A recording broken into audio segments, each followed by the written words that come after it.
Pedro Venceslau, quem vem para a tela aqui me ajudar na análise destes números, aí a grande questão, né, Pedro, se a gente está falando aí, vou arredondar, né, metade da Câmara achando que sim, Bolsonaro deveria abrir mão da candidatura presidencial.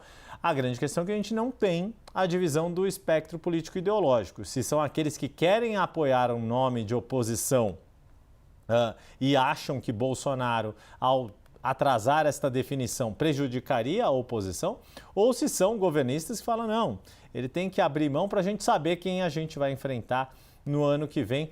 E aí a gente imagina que pelo menos aquele quarto que acha que deve manter a candidatura e uma parte daqueles que não quiseram responder, defendem que Bolsonaro seja o candidato, são aliados de Bolsonaro, mas a grande questão é que ele segue com um fato, de que está inelegível por decisão do Tribunal Superior Eleitoral, Pedro.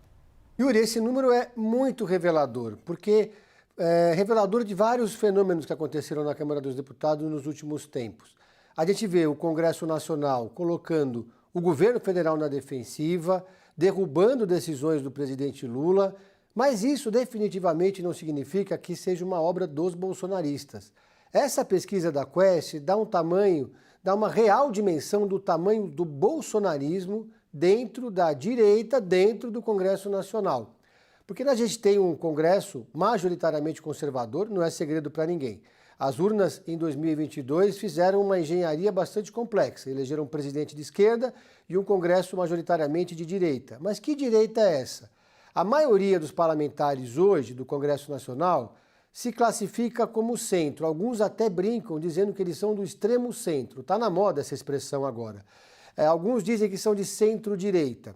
Se Bolsonaro fosse realmente um político com uma ascendência tão grande sobre a Câmara dos Deputados e o Senado, o projeto da anistia já teria sido votado e aprovado no Congresso Nacional. Não passou sequer pelo Colégio de Líderes, sequer foi pautado pelo deputado Hugo Mota, presidente da Casa.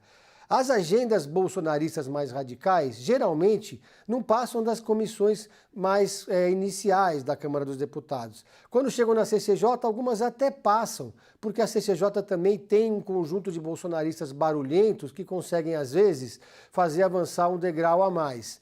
Mas aí são derrubadas depois, quando chegam no plenário.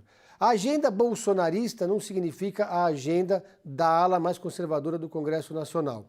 Isso é um aspecto. O outro aspecto, e cada vez fica mais claro que o Centrão está perdendo a paciência com essa estratégia do Jair Bolsonaro, que só beneficia a ele próprio e mais ninguém no campo político. Bolsonaro está usando a mesma estratégia de Lula em 2018, que foi muito criticada por outros setores da esquerda, especialmente na ocasião por Ciro Gomes. Muita gente dizia naquela época que Lula não queria vencer a eleição, que o PT vencesse a eleição em 2018. Ele queria fazer um movimento para fortalecer o discurso dele, que estava para ser preso, preparando o terreno para a eleição seguinte, de 2022. E foi o que aconteceu. Ele esticou a corda até o limite do Tribunal Superior Eleitoral, decidiu lançar a candidatura de Fernando Haddad quando já era tarde demais, não houve uma construção política com tempo hábil para que a esquerda tivesse uma candidatura competitiva, e aí a candidatura de Fernando Haddad foi barrada pelo antipetismo no segundo turno, venceu Jair Bolsonaro. Então a direita está com uma certa pressa de lançar o nome, de fazer esse nome viajar, nacionalizar, construir um arcabouço político, um palanque forte, para que em 2026 eles já entrem no ano com uma estrutura política montada para enfrentar a máquina do presidente Lula, que vai ter poucos partidos ao seu lado, provavelmente só os de esquerda.